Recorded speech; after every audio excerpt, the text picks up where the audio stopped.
Colosenses 3:21 y Efesios 6:4. Y dice allí la palabra de Dios, hermanos: padres, no exasperéis a vuestros hijos para que no se desalienten. Efesios 6:4 dice allí: y vosotros, padres, no provoquéis a ira a vuestros hijos, sino criadlos en disciplina y amonestación del Señor. Vamos a orar. Gracias, oh Dios, por este tiempo que estamos teniendo hoy delante de ti. Gracias por habernos traído con bien a tu iglesia para adorarte en espíritu y en verdad. Gracias por tu Espíritu Santo y por tu misericordia para con nosotros. Te pedimos, oh Señor, que ese mismo Espíritu nos ayude a exponer la palabra con sinceridad, con honestidad, con fidelidad y con denuedo. Y también que nuestro corazón tenga la humildad de postrarse delante de ella. Te lo pedimos todo en el santísimo nombre de nuestro Señor Jesucristo. Amén. Amén. En nuestro último mensaje de la serie de los Colosenses, hermanos, tratamos con el deber que tienen los hijos de someterse a los padres. Y allí vimos dos textos también. Vimos en el capítulo 3 de Colosenses el versículo 20 y vimos en el capítulo 6 de Efesios los versículos del 1 al 3. Ahora bien, es importante, hermanos, que si bien el mensaje que vamos a predicar hoy va dirigido primariamente a aquellos padres que todavía están envueltos en el proceso de crianza, es decir, los que tienen algunos hijos viviendo bajo el mismo techo, bajo su autoridad, este mensaje no es exclusivo para ellos. Entendemos que la naturaleza de nuestra exposición en esta mañana abarca un diapasón bastante amplio. Algunos, por ejemplo, aquí son abuelos ya, otros son tíos y otros todos los anteriores, padres, abuelos y tíos. Pero si no tenemos claro en nuestras mentes, hermanos, las enseñanzas de las Escrituras con respecto a la paternidad, en vez de hacer una ayuda para ellos, para aquellos padres que están criando, seremos un obstáculo. Aún los adultos solteros seguramente tienen un círculo de influencia desde el cual pueden hacer mucho bien a aquellas personas que están criando hijos. Por otra parte, este mensaje es importante para los hijos. No solamente para que posean un mejor entendimiento de lo que Dios demanda de sus padres en las Escrituras, sino también para que comiencen a vislumbrar la responsabilidad que tendrán sobre sus hombros cuando ellos mismos tengan que embarcarse en la tarea de criar a sus propios hijos, si el Señor les concede ese privilegio. Así que ninguno aquí que esté en esta mañana debe apagar el receptor pensando que lo que estaremos considerando hoy no tiene nada que ver con ellos. Como dijimos en nuestro último mensaje a los Colosenses, hermanos, cuando el apóstol Pablo le envió esta carta a la iglesia de Colosas, su contenido fue leído públicamente delante de todos. Cuando le estaba escribiendo, por ejemplo, a los esposos y a las esposas, ahí estaban sus hijos. Cuando le estaba escribiendo a los hijos y a los padres, estaban las personas solteras, a los siervos, los amos, a todos los que estaban en la iglesia. El Señor quería que todos en la iglesia escucharan cuáles eran las responsabilidades mutuas de los miembros. Y estoy seguro que no lo hizo así para que se acusaran mutuamente. Tú estás haciéndolo mal como padre, tú estás haciéndolo mal como hijo, tú no estás siendo un esposo responsable y tú una esposa sujeta. No, eso no lo hizo para eso, sino para que se regocijaran en la sabiduría de Dios, que ha diseñado un plan tan balanceado para la vida familiar y para que, amparados en los recursos de la gracia de Dios, cada cual procurara agradar al Señor en la parte y en el lugar donde esté. Habiendo hecho estas aclaraciones, hermanos, vamos a ver en primer lugar ¿Quiénes son los receptores primarios de esta exhortación? Versículos 20 al 21 de Colosenses 3. Vayamos allí, nuevamente.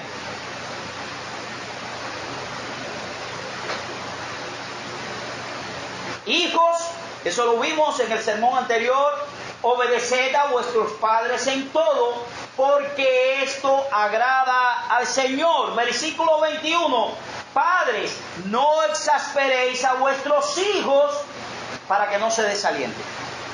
Eso es lo que tenemos en este texto. Ahora escuchen, hermanos, ¿por qué leímos los dos versículos, el 20 y el 21? Bien, porque en ambos versículos aparece la palabra padres. Pero eso es lo que estamos leyendo nosotros en el español. En el original son dos palabras diferentes. La del versículo 20, cuando habla de padres, podemos traducirla como progenitores. Es decir, está hablando del padre y de la madre. Cuando está hablando ahí de padre, está hablando de el padre y la madre que dieron lugar a su hijo, ¿verdad?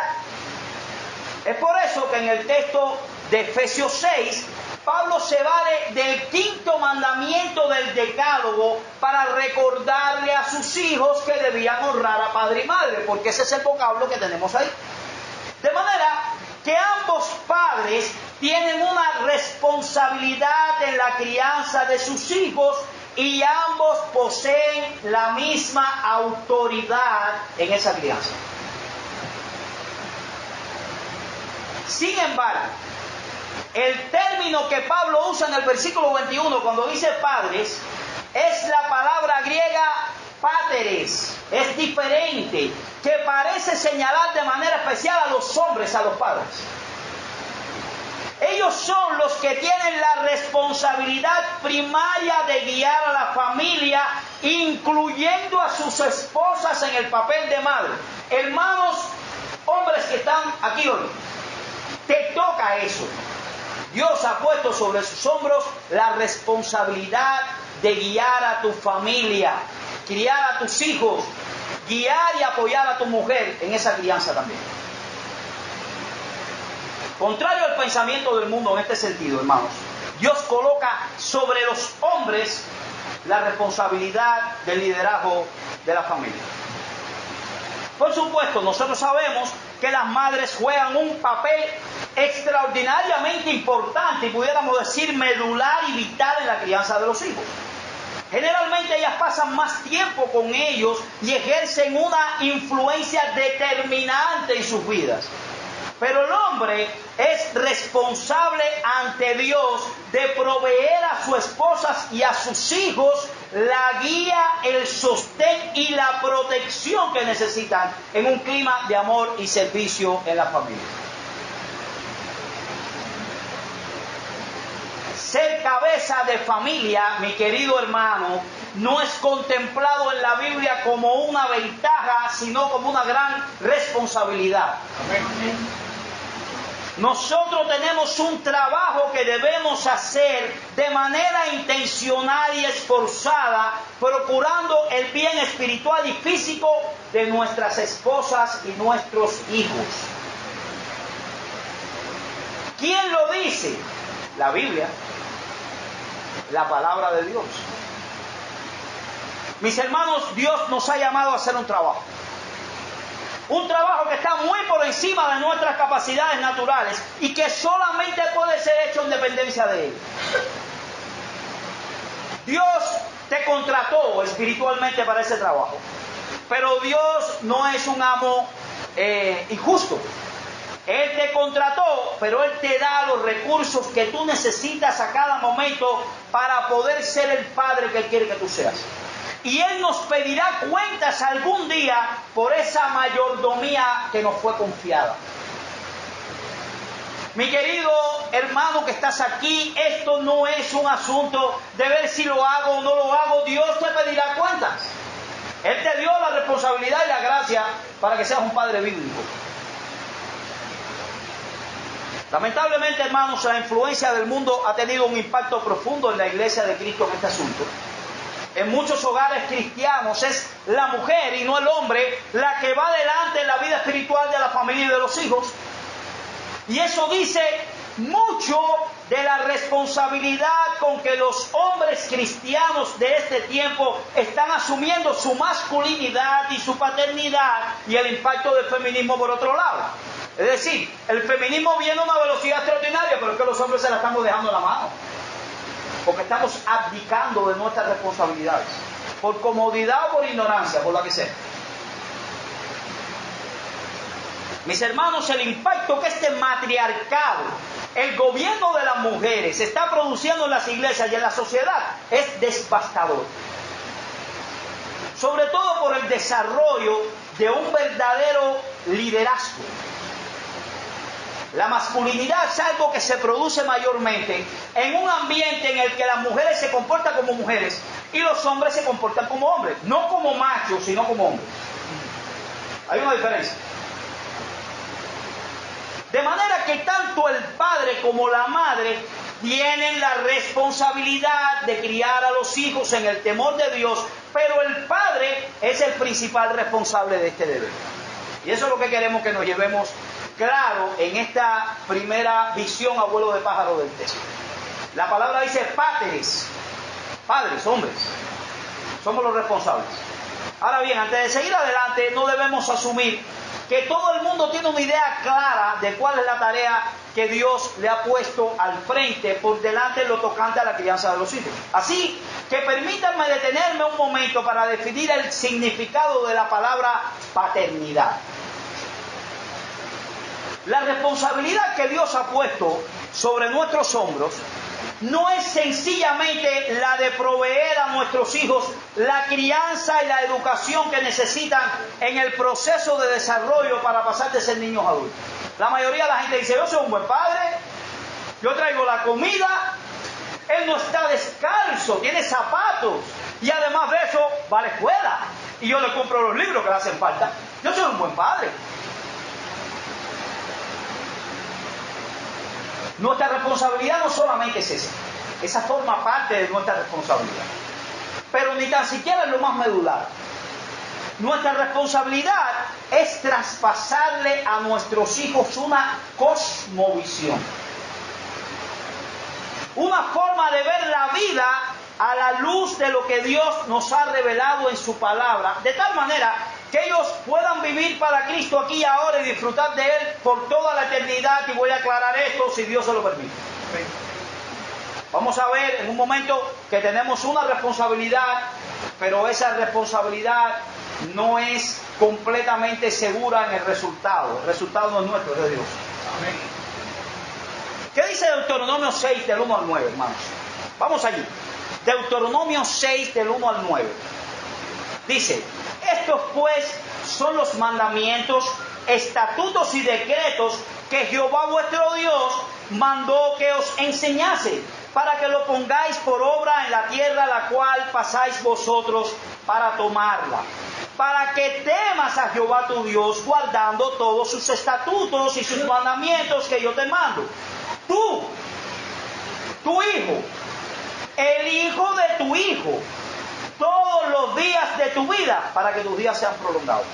Oye pues, oh Israel, y cuida de ponerlos por obra, para que te vaya bien en la tierra que fluye leche y miel, y os multipliquéis como te ha dicho Jehová, el Dios de tus padres. Oye Israel, Jehová nuestro Dios, Jehová uno es. Y amarás a Jehová tu Dios de todo tu corazón y de toda tu alma y de todas tus fuerzas. Y estas palabras que yo te mando hoy, escuchen bien, estarán sobre tu corazón y las repetirás a tus hijos. ¿Verdad, hermanos? Que eso es lo que dice el texto. Y hablarás de ellas estando en tu casa y andando por el camino y al acostarte y cuando te levantes también. Y las atarás como una señal en tu mano y estarán como frontales entre tus ojos, y las escribirás en los postes de tu casa y en tu puerta, y pudiéramos decir sin añadir nada a la escritura en cualquier lado. Amén. Tiene que estar la palabra. Noten que aquí no se está hablando, hermanos, simplemente del traspaso de una instrucción. No se le está diciendo, enséñale esto a tu muchacho ahí, díselo. No, hermanos, sino el impacto de una relación. Dice, amarás a Jehová, tu Dios. Tenías que enseñarle a tu hijo de todo tu corazón. Sus palabras estarán sobre tu corazón y las repetirás a tus hijos. Mis hermanos, la explicación es clara. El aspecto más importante de tu paternidad es tu relación con Dios. Es tu relación con Dios. Padres que temen a Dios y se deleitan en Él serán, en la generalidad de los casos, los instrumentos usados por Dios para producir hijos que temen a Dios y se deleitan en Él. Si es que Dios les regala arrepentirse. Recuerden, hermanos, no debemos enseñar conductismo. No debemos enseñar a nuestro hijo que así es la manera en la que debe comportarse. Pregunta de un hijo así: ¿y por qué me debo comportar así? Son normas sociales, son costumbres de la sociedad. Es que los demás creen que yo tengo que comportarme así. Y entonces viene la respuesta de la sociedad relativista de hoy. No me quiero comportar así porque yo tengo mi verdad y tú la tuya. Pero nosotros debemos decirle que debes comportar así porque el Dios que te hizo, tiene la verdad absoluta. Y Él diseñó que la vida de los hijos para con los padres y de los padres con los hijos así debía ser. Amén. No es relativo. Es absoluto. Mis hermanos, quisiera hacerles una pregunta para ponerlos a pensar. ¿Cuántos versículos del Nuevo Testamento ustedes recuerdan que abordan directamente el tema de la paternidad? ¿Cuántos? Saquen la cuenta. Cuéntenlos en su mente. ¿Saben cuántos? Ya yo lo saqué. Son 2. Eso que dijimos aquí. Y con muy pocas variantes el uno con el otro. Ambos textos casi enseñan lo mismo. Pregunta entonces, ¿será que Dios no le da la importancia de la crianza a los hijos o que el Espíritu Santo se le pasó a incluir más textos que hablaran de este asunto? ¿Será que Dios no acabó la revelación completa de las Escrituras y habló muy poco de los padres y los hijos? Por supuesto que no. ¿Cómo podemos explicar entonces que haya 2 textos nada más? Esa omisión tan importante a nuestros ojos. Bueno, hermanos, la respuesta más obvia es que la Biblia no es un manual de paternidad. No la hizo un psicólogo. No es un manual de paternidad. Es una historia de redención. Amén. Amén. El centro de las Escrituras es el plan de salvación diseñado por Dios para reconciliar con Él a pecadores rebeldes, perdonando sus pecados y adoptándolos como hijos en base a la obra redentora de Cristo en la cruz del Calvario. Ese es el tema de la Biblia. En la medida que ese mensaje de gracia, mi querido hermano, permea tu vida, nuestra relación de intimidad con Dios se acrecienta, nuestro proceso de santificación avanza y de ese modo vamos siendo equipados para ser los padres que debemos ser. Es decir, ¿por qué 2 textos? Bueno, hermano, porque con eso basta. El Evangelio da todo lo demás. Amén. El Evangelio da todo lo demás. William Farley lo dice de esta manera: hay tan pocos textos en las Escrituras sobre la crianza de los hijos porque el Evangelio es el salón de clases que nos enseña todo lo que necesitamos conocer para llegar a ser padres efectivos. Si realmente entendemos el Evangelio y conocemos cómo se debe aplicar a nuestros matrimonios y a nuestra paternidad, tendremos todas las herramientas que necesitamos para pasar el batón a la próxima generación. Ahora bien, hace un momento dijimos que los padres que temen a Dios y se deleitan en Él serán en la generalidad de los casos los instrumentos usados por Dios para producir hijos que temen a Dios y se deleitan en Él. ¿Son los padres soberanos en la salvación de sus hijos? No. ¿Quién es el soberano en la salvación de los hijos? Dios es el soberano. Pero Él usa medios para llevar a cabo su obra. Y en la generalidad de los casos, Él usará a los padres como un instrumento principal para traer a los hijos al conocimiento del Señor. O puede que otro coseche lo que usted regó, pero el padre es el principal instrumento para traer el Evangelio a la vida de su hijo. Puede que no se convierta con el mensaje que usted le está dando en la casa, pero dentro de unos años él responderá, si es un elegido del Señor, a otra persona que va a regar lo que usted ya plantó, pero él lo utilizó a usted como instrumento. Esa es la responsabilidad que tenemos, hermano.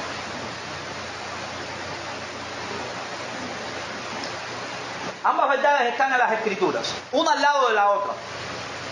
Nosotros no podemos salvar a nuestros hijos. No podemos, mi querido hermano. Es decir, si tú eres fiel sembrando, el resultado no es tuyo. Porque puede que tu hijo no sea un creyente al final, no es tu responsabilidad. Dios es el que salva a las personas. Pero el Dios soberano ha determinado usar medios para llevar a cabo sus decretos. Y en la generalidad de los casos, Él usa a padres empapados del Evangelio como instrumento para salvar a sus hijos. Y escuchen bien, mis queridos hermanos, no es al ministerio de jóvenes en una iglesia a la que Dios le dio esa responsabilidad, no es a la escuela dominical de tu iglesia con las clases de niños a la cual se le dio esa responsabilidad, no es al colegio, ojalá tuviéramos colegios cristianos, pero no hay en nuestra nación, pero si los hubiera, tampoco son los maestros de ese colegio los responsables, sino los padres. Los padres son los que tenemos que predicarle el Evangelio a nuestros hijos, en primer lugar. Con esto en mente, ahora podemos pasar a considerar la exhortación a nuestro texto, que es el segundo punto de nuestro mensaje. El contenido de la exhortación. Versículo 21, nuevamente. Vamos allá. Dice: padres, no exasperéis a vuestros hijos. A ver. No exasperéis a vuestros hijos para que no se desalienten. Si bien los hijos, como vimos en el sermón anterior, tienen el deber de obedecer a sus padres, porque ellos poseen una autoridad legítima dada por Dios. Si estás aquí, muchacho, debes entender una vez más que tu padre es una autoridad para ti. Dios lo puso como una autoridad para ti. Y a los padres, casi siempre la primera autoridad que los niños conocen en esta vida son sus padres. Y muchas veces depende del concepto con que ellos crezcan de lo que es una autoridad. Así que los padres son una autoridad legítima dada por Dios. Pero los padres debemos tener mucho cuidado en la forma en la que ejercemos esa autoridad. A todas las personas de este mundo que Dios le da una autoridad, le da una responsabilidad, y a los padres también. En el texto de Colosenses se advierte a los padres que no exasperemos a nuestros hijos. Me incluyo en el grupo porque soy padre. Y en el de Efesios, que no lo provoquemos a ira. Y aunque ambas ideas son similares, hermanos, la palabra exasperar que aparece en Colosenses es un poco más amplia que provocarlos a ira. Porque incluye la idea de quebrantar el espíritu, de descorazonar, de quitarle la esperanza y de sacarles el aire a nuestros hijos. ¿Cuál es el resultado que suele producir este tipo de crianzas en la cual nosotros vamos al conductismo y nos convertimos en dictadores? Bueno, por un lado, hijos desalentados, desanimados, inseguros y sin iniciativa. Personas resignadas que van por la vida aceptando con indiferencia la suerte que les toque, porque esto es lo que me tocó un padre así. Y por el otro lado, hijos amargados, profundamente resentidos, no solamente contra sus padres, sino también con el cristianismo que esos padres están representando. Fíjense, un hijo que a lo mejor no quiere saber de Dios. No quiere saber de Dios, él no cree en Dios. Dios no ha querido develar esa niebla que tiene en sus ojos para que puedan contemplarlo a Él y regalarle la fe. Pero si nosotros cumplimos bien con nuestro rol, muy probablemente ellos no estarán tan resentidos con la iglesia, porque esa iglesia la representa a sus padres. Por supuesto, no siempre que los hijos reaccionan así es por culpa de los padres, sino muchas veces por el pecado de los hijos. Y el ejemplo más claro que tenemos es el de la Biblia con Dios mismo. Por ejemplo, dice en Deuteronomio 1 del 25 al 27, y tomaron en sus manos el fruto del país y nos lo trajeron y nos dieron cuenta y dijeron, es buena la tierra que Jehová nuestro Dios nos da. Sin embargo, no quisiste subir, antes fuiste rebeldes al mandato de Jehová nuestro Dios y murmurasteis en vuestras tiendas diciendo, porque Jehová nos aborrece, nos ha sacado de la tierra de Egipto para entregarnos en manos del amorreo para destruirnos. Dios había sido un padre para ellos, mira todo lo que le había dado, pero el corazón incrédulo de Israel decía, mira qué es lo que Dios nos ha dado, despreciando eso. Y ahí tienes a Isaías 1:3, el buey conoce a su dueño y el asno el pesebre de su señor. Israel no entiende, mi pueblo no tiene conocimiento. ¿Cómo es posible que un buey conozca a su dueño e Israel no conozca a Dios? Es más bruto que las bestias, es lo que nos quiere decir este. Son hijos desleales, ingratos, que no quieren reconocer lo que su Padre, el Señor de los cielos, le ha dado de gracia. Bien, muchas veces pasa lo mismo con los padres terrenales. Tú te desvives, mi hermano, le das la vida de pura gracia, pero ellos son peor que el buey. No reconocen eso. No lo reconocen. Son necios, desleales, ingratos. Y eso no es la responsabilidad de los padres, sino el pecado de los hijos. Pero es obvio que los padres sí podemos acarrear una cuota de culpa en la amargura y el resentimiento de nuestros hijos si es que lo provocamos a ira o los exasperamos. ¿Qué es lo que Dios espera de nosotros entonces, hermanos? Que desarrollemos un estilo de paternidad que tienda a producir hijos esperanzados, estables, gozosos, proactivos y obedientes. Y la pregunta es ¿cómo? ¿Qué debemos hacer para producir hijos así? Bueno, para responder esta pregunta, permítanme que vuelva a repetir algo que dije hace un momento. En la medida que el Evangelio de la gracia de Dios en Cristo permea toda nuestra vida, nuestra relación con Dios acrecienta, nuestro proceso de santificación avanza y de ese modo vamos siendo equipados para ser los padres que debemos ser. Aumenta tu relación con el Señor. Mis hermanos, ¿saben por qué los padres exasperan a sus hijos y le provocan a ira? En primer lugar, por nuestra hipocresía. Porque muchas veces los padres tenemos un estándar de evaluación, uno para los hijos y otro para nosotros. Por ejemplo, nosotros creemos que nuestros hijos sean sujetos a nosotros, pero en el trabajo nosotros no somos sujetos a nuestros jefes. Nosotros sabemos que tenemos que ser sujetos a los jefes, pero no lo somos. Y nos rebelamos contra nuestros jefes. Sin embargo, le decimos a los hijos, sí, pero tú te tienes que someter a mí. El estándar moral es para ellos, pero para nosotros no. O una madre que le dice a los hijos, te tienes que someter a mí, pero a su esposo no se somete. ¿Verdad? No se quiere someter a lo que ella le toca someterse, si no le pide a los hijos que lo que ella no hace lo haga.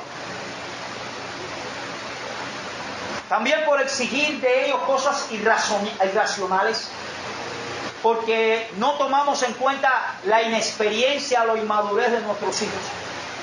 Queremos que ellos piensen y hagan ya lo que nosotros creemos que hagan y piensen con una edad que no les toca. Por ejemplo, por corregirlos de forma vergonzosa y humillante. Algunos padres no sabemos corregir a los hijos sin gritarles o sin hablarles con ironía o con aspereza. O los corregimos y disciplinamos delante de otras personas.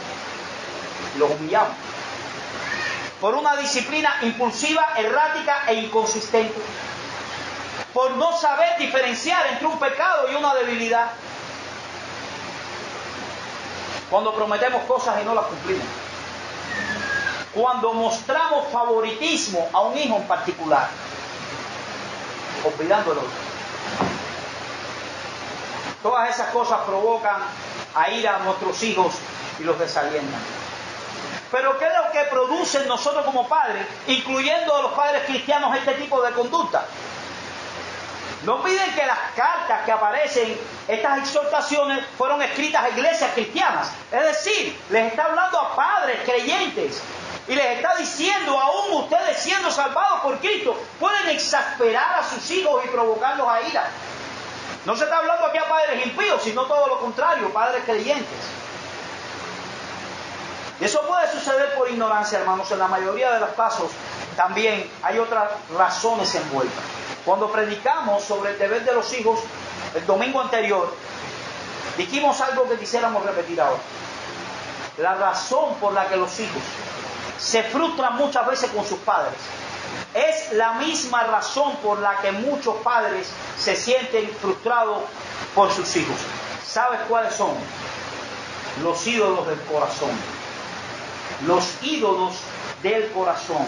Por eso alguien dijo una vez que el corazón del problema es el problema del corazón.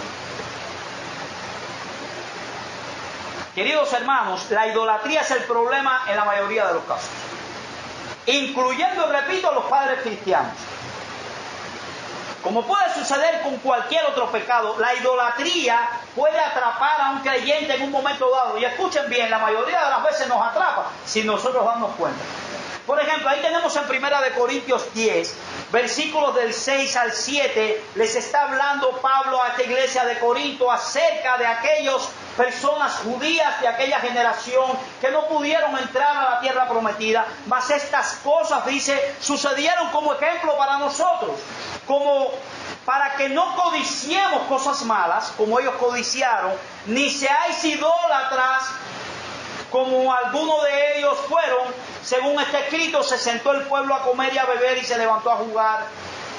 11 al 14, versículos 11 al 14 de ese mismo capítulo. Y estas cosas les acontecieron como ejemplo y están escritas para amonestarnos a nosotros, a quienes han alcanzado los fines de los siglos. Así que el que piense estar firme, mira que no caiga. No os ha sobrevenido ninguna tentación que no sea humana, pero fiel es Dios, que no os dejará ser tentado más de lo que puedan resistir, sino que dará también juntamente con la tentación la salida para que podáis soportar. ¿Y por qué dice Pablo todo eso? Versículo 14, por tanto, amados míos, ¿qué dice?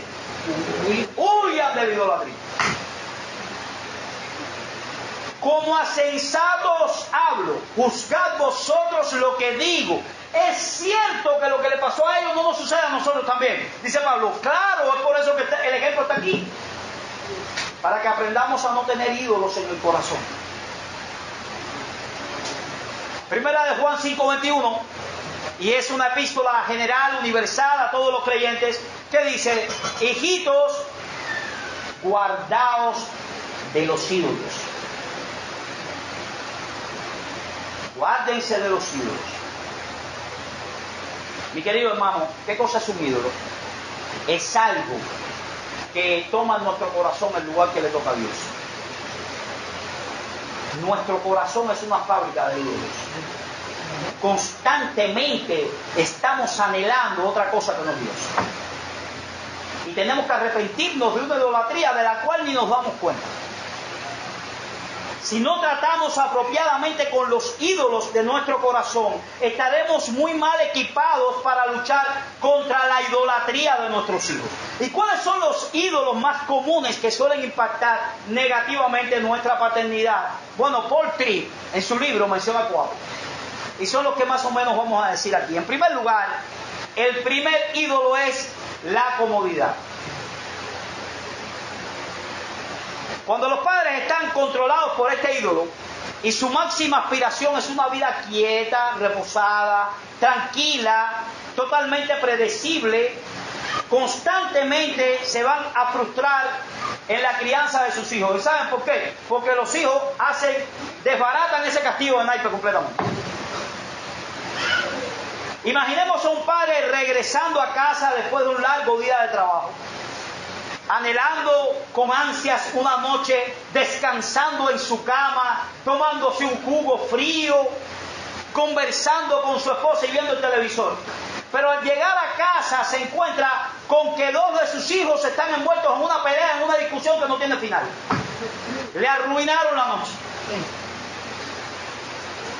El padre que quiere vivir como si estuviera en un motel se siente fastidiado. Aquel que tiene una perspectiva bíblica de la paternidad también se sentirá fastidiado, pero luchará contra ese sentimiento de hastío y aprovechará el momento como una buena oportunidad para seguir tratando con el corazón de sus hijos. Me están fastidiando el día, pero Dios me está dando una oportunidad para lidiar con su corazón. De hecho, les recomiendo que lean el libro La edad de la oportunidad de Paul Tripp. Habla sobre la edad de los adolescentes, cómo enfrentar padres cristianos a esa oportunidad. En segundo lugar es otro ídolo muy común, hermanos, el ídolo del respeto. ¿Alguna vez han escuchado a un padre decirle a su hijo: yo voy a hacer que tú me respetes aunque sea la última cosa que yo haga? Este tipo de expresiones pueden estar indicando que ese padre o esa madre han hecho del respeto una meta en sí misma. Y yo debo confesar, mis queridos hermanos, que es algo con lo que he tenido que luchar mucho en mi paternidad. He tenido muchas veces que pedirle perdón a Dios por eso. Porque he hecho un ídolo del respeto. Y después me he tenido que dar cuenta, por la gracia de Dios, y pedir perdón. Cuando eso sucede, mis queridos hermanos, perdemos la perspectiva de las cosas. Porque, por ejemplo, comenzamos a ver las dificultades de nuestros hijos como una afrenta personal. El pecado de nuestros hijos es contra nosotros, así lo vemos. El padre no se ve a sí mismo como un agente para guiar a sus hijos al temor de Dios, porque su corazón está atrapado por el ídolo del respeto. Sobre todo ocurre mucho con los hombres, con los padres. Ahora, mis hermanos, no me malentiendan aquí. Los padres deben enseñar a sus hijos a respetar a la autoridad paterna. Eso es imprescindible para el buen desarrollo de los muchachos, pero ese respeto es un medio para lograr un fin superior, no es el fin en sí mismo. La meta es el temor de Dios, no el temor ni el respeto a ti. Y es a Dios a quien tú representas delante de tu hijo. Pero tan pronto hacemos del respeto un fin en sí mismo, lo convertimos en un ídolo de nuestro corazón. Y le estamos exigiendo al muchacho que haga por nosotros lo que solamente debe hacer por Dios. Otro ídolo muy similar es el ídolo de la apreciación. Y otra vez, los hijos deben apreciar a sus padres. Eso es saludable para ellos. Los hijos no pueden crecer con la idea de que todo se les debe y que nosotros no somos más que siervos inútiles, que todo lo que teníamos que hacer hicimos. No, mi querido amigo, muchacho que estás aquí, tu padre lo hizo por gracia con todo su corazón y tú necesitas ser agradecido. Necesitas, para no criarte como un orgulloso sin sentido en tu vida. Pero debemos tener mucho cuidado, no sea que convirtamos la apreciación en un ídolo. Nosotros no hacemos todo lo que hacemos por nuestros hijos teniendo como meta que nos aprecien, hermanos. No. Y es muy fácil para un padre o una madre caer en esta trampa, porque son muchas y muy variadas las cosas que hacemos a diario con nuestros hijos. Nos quitamos lo que tenemos por ellos. Si de pronto hay algo en la casa que comer y ellos lo quieren, nosotros nos privamos. Eso es para nuestros hijos. ¿Quién no ha ido jamás a algún lugar en el que sus hijos no están y le regalan una golosina y no se la puede comer? No te la puedes comer. Es increíble. Vienen a tu imagen, la imagen de los muchachos, decirte qué rico fuera. Va guardada para el bolsillo. Fulano, ¿no te la comes? No puedo. Tengo 2 muchachos, 3. No puedes. Pero ¿saben lo que ocurre cuando los padres comienzan a buscar la aprobación de sus hijos? En primer lugar, bueno, una de dos. O dejamos de hacer aquellas cosas que sabemos que debemos hacer por el bien de sus almas, porque no queremos correr el riesgo de que no nos aprecien, o haremos lo que tenemos que hacer aunque nos odien, pero viviremos amargados porque no nos aprecian. Queridos hermanos, el tipo de relación que debemos cultivar con nuestros hijos no puede ser una relación de negocios. Yo te sirvo y tú me aprecias. Si tú no me aprecias, yo no te sirvo. No, el amor de nosotros como padres debe ser un reflejo del amor de Dios como Padre, y Él ama a sus hijos de pura gracia. Amén. Amén. Es bueno que los hijos aprendan a apreciar a sus padres, si no es una ingratitud del tamaño del monte Turquino. Y por eso vamos a enseñarles desde pequeño a cultivar ese sentido de apreciación.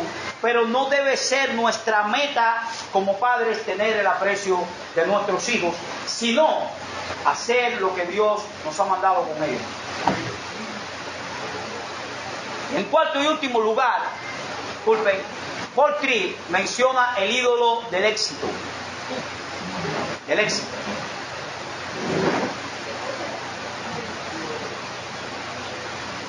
Muchos padres, hermanos, abordan la paternidad pensando que si hacen lo correcto, sus hijos llegarán a ser un buen departamento de publicidad para ellos. Una vitrina donde ellos pueden enseñar todas las condiciones que tienen como padres. Y cuando eso no ocurre, se amargan. Y esa amargura a su vez exaspera a sus hijos. Y muchas veces los lleva a pensar que no importa lo que ellos hagan, nunca van a poder llenar la medida de lo que sus padres esperan de ellos. ¿Se dan cuenta cómo la idolatría, hermanos, produce el tipo de padre que exaspera y provoca ira a sus hijos? ¿Y saben cuál es la solución divina al problema de la idolatría, sea cual sea? El Evangelio de la gracia de Jesucristo. Amén. Es la solución. La mayoría de las personas, ustedes saben, hermanos, llevamos un fariseo dentro. Y quisiéramos que la solución a nuestros problemas fuera darnos latigazos en la espalda. Soy culpable. Déjame meterme un buen latigazo para recordarme que soy culpable. Déjame ver si puedo sacrificar algo por lo mal que hice. Pero el Evangelio de Jesucristo por gracia. Solo tienes que pedirle perdón a Dios, pedirle perdón a los afectados y volver a una relación de ser, en la que el amor sea la base fundamental. Amén. Ese mensaje de la gracia de Dios en Cristo nos recuerda constantemente que nosotros no somos los protagonistas de la historia, ni nuestros hijos tampoco. Que nosotros y nuestros hijos existimos para la gloria de Dios y que ese debe ser el móvil de nuestra crianza. Levantar una generación que se gloríe en Jesucristo y no en ellos mismos. Ese mensaje de la gracia de Dios en Cristo nos llevará a tomar en serio el pecado de nuestros hijos y a recordarnos constantemente que lo que ellos necesitan no es simplemente un cambio de conducta, mis queridos hermanos, sino un cambio de corazón. Amén. Por eso los exponemos al Evangelio de Jesucristo, por eso los traemos a la iglesia. No solamente se lo decimos en el devocional familiar, sino que cuando estamos con ellos, analizando las cosas que ocurren a nuestro alrededor, e incluso cuando tenemos que disciplinarlos por causa de sus pecados, recuerda el Evangelio de Jesucristo. No provoques a ir a tus hijos, sino criarlos en disciplina y amonestación del Señor. Ese mensaje de la gracia de Dios en Cristo es un recordatorio de que nosotros también somos pecadores, necesitados del perdón de Dios, lo mismo que nuestros hijos.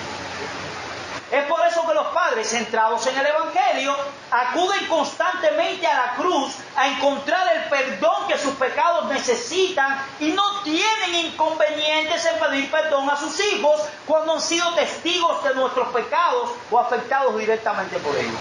Ese es un padre que no tiene ningún tipo de vergüenza en acabar con su orgullo y decirle a su hijo, tenga la edad que tenga, perdóname porque pequé contra ti. Amén. Amén. Perdóname porque pequé contra ti. Ese mensaje de la gracia de Dios en Cristo es lo que producirá en los padres la humildad necesaria para una paternidad eficiente. Es ese mensaje, el combustible que necesitamos para seguir adelante esperando en Dios, aun cuando las cosas no parecen que están funcionando, porque confiamos en Él y en el poder de su palabra. Amén. Amén. Ese mensaje de la gracia de Dios en Cristo producirá en nuestros corazones el gozo y el contentamiento necesarios para mostrar a nuestros hijos cuán deleitoso es servir y amar a un Dios como el nuestro, el cual nos ama con un amor eterno e inalterable. Amén. Ese mensaje de la gracia de Dios en Cristo será nuestro refugio cuando veamos nuestras ineficiencias y debilidades como padres. Queridos hermanos, el Evangelio nos libra de la presión de querer ser padres perfectos. No lo vamos a hacer, porque lo cierto es que no lo haremos ni lo somos. La razón por la que Cristo se encarnó fue precisamente por eso, porque tú ni yo somos perfectos, porque somos pecadores. En nosotros mismos somos un saco de debilidades e imperfecciones. Así que si te has visto hasta ahora como un padre imperfecto, qué bueno. Y a Cristo. Amén. Amén. En la cruz de Cristo hay perdón y misericordia. Y el combustible que necesitamos para seguir corriendo día tras día, sabiendo que tenemos un tesoro en vasos de barro, que muchas veces no lo hacemos bien, pero que la excelencia sea de Dios y no nuestra. Amén. Que sea su gracia y su misericordia la que alumbre nuestras vidas, no nosotros. A final de cuentas, tampoco nuestra paternidad es un fin en sí mismo. Estamos aquí para guiar a nuestros hijos a refugiarse en el único Padre que hay, que es perfecto, el cual entregó a su Hijo perfecto para que pecadores imperfectos pudiesen ser adoptados en su familia. Como bien dice un comentario que tuvimos consultando a los colosenses, comentario luterano, dice: la tarea de criar hijos en nuestra sociedad es difícil y con frecuencia es desalentadora. La naturaleza pecaminosa tanto de los hijos como de los padres, así como también la multitud de tentaciones con las que el diablo busca desviar a los niños y a los adolescentes del camino de la obediencia, a veces amenaza con aplastar a los padres cristianos. Pero si padres e hijos buscan la ayuda del Señor y siguen sus instrucciones, habrá hijos más obedientes y padres más comprensivos. Hasta en los momentos más desalentadores de sus experiencias en la crianza de los hijos, los padres no deben dejar de confiar en la promesa alentadora de Proverbios 22:6. Instruye al niño en su camino y ni aun de viejo se apartará de él. Amén. Amén. Esa es nuestra responsabilidad, instruirlos de palabra y con nuestra vida. Ese mensaje del Evangelio los libra, hermanos, del temor a los hombres, de la idolatría que nos lleva a convertir a nuestros hijos en nuestro departamento de publicidad. No necesitamos hijos